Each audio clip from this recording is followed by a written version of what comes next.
Okay, I'm gonna just redo. I've done several videos on this project here. We had issues with water getting into the floorboard of the car, and there are tons of different videos out there, you know, telling people where it's coming from and whatnot. I'm gonna tell you where it's coming from, as well as how to make sure it doesn't come back, at least for many years. Now, if you park your car outdoors, you know, you're going to get leaves and debris, whatnot, you know, that run down your windshield and go behind this cowling right here that's usually, you know, right along there. So you're going to have to, after you do this project, you're going to have to resolve that.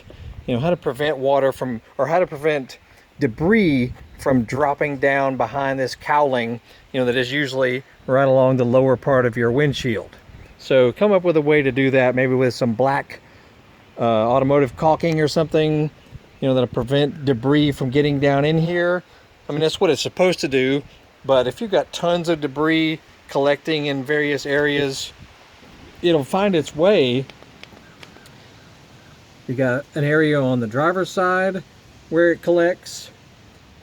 It'll also collect on the passenger side, and I'm sure many people park, if they don't park on a level parking surface, they park with the passenger side sloped downward a little bit, like mine. Mine is that way in this car. So that's why the water is really in the passenger side, is because you're sloped to that side when you're parked in a hard rainstorm. All right, here's what we do. Now this is, you know, this is not a little quick project that you'll be done in 30 minutes or whatever. You know, to do this correctly and properly so that it does not rear its ugly head soon thereafter, this is a pretty good cleanup job that you have to do, you know, because you've got drainage holes. You got the huge one right there, the little one right there.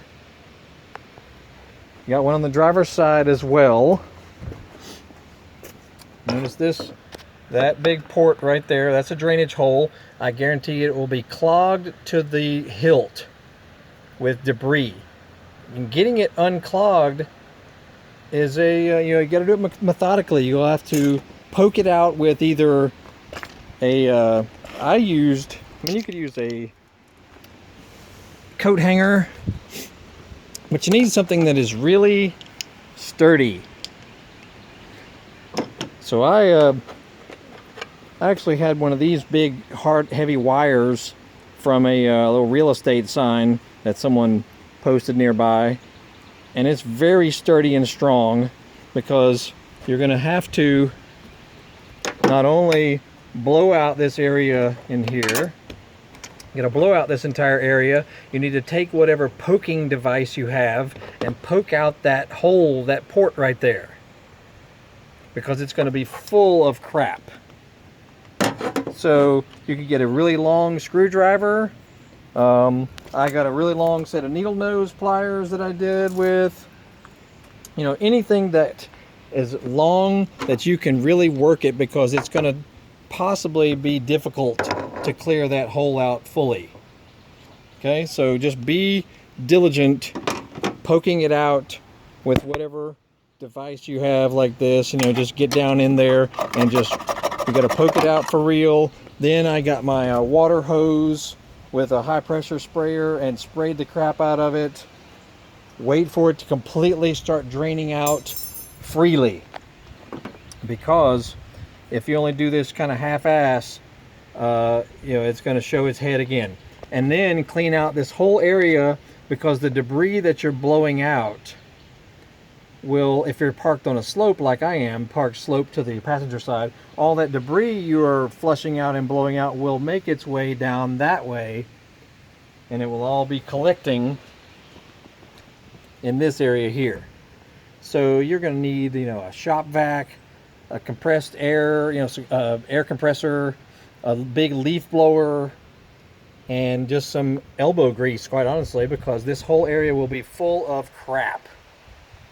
Okay, now that I've done all that, let's put this is the cowling that is in place when the car is all back together, here's what it looks like.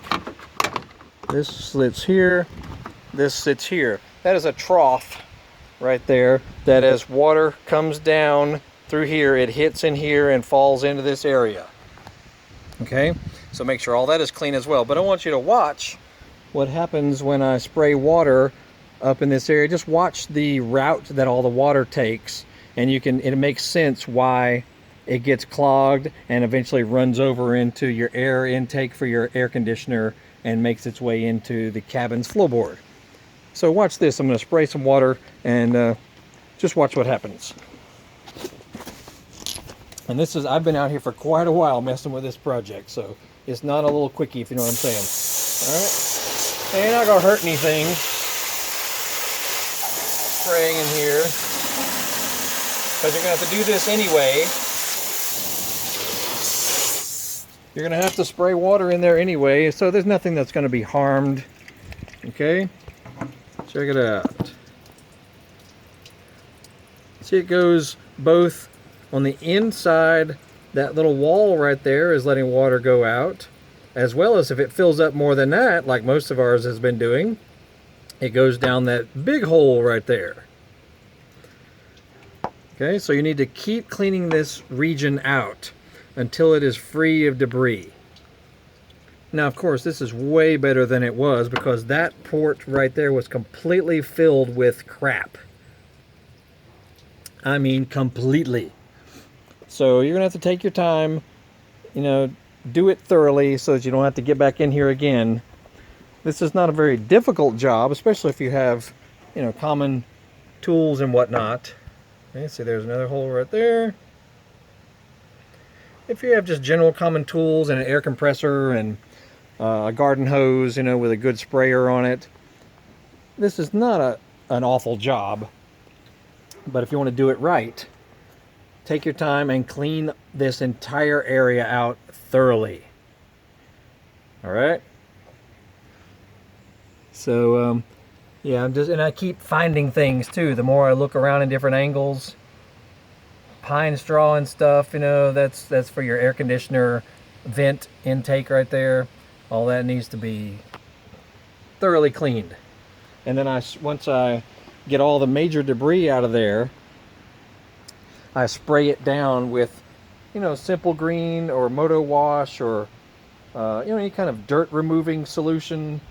I sprayed all this down with that and then brushed it, you know, with a small brush, with a long handle brush, so you can get in there and you got to clean it out, man. This car is a 2008, so you're talking, you know, it ain't no youngster. That's how long it took for all that debris to collect in these areas through here. And so, you know, spend a little while doing it this way, and you shouldn't have to get back in there for another 10 to 15 years, hopefully. And but the main issue is because you're parking outdoors and debris is falling from trees and everything, like I do. So that's part of the problem right there. So there's really not much you can do about it. But like I said, this is not an awful difficult job. It's just a little time consuming, and that's that. So check out our other videos on this car. This is a 2008 Ford Taurus X. Got tons of other little fix-ups and improvements and things I've done to that thing. And so there are other videos that may help you out if you have a car like this, or any vehicle for that matter. We do videos on all kinds of stuff, you know, lawnmowers, cars, trucks, motorcycles, Harley Davidsons, motocross bikes, mini bikes, ATVs. You'll find a video of some sort that'll help you in our list of almost 2,000 videos. So y'all have a good day. We'll see you.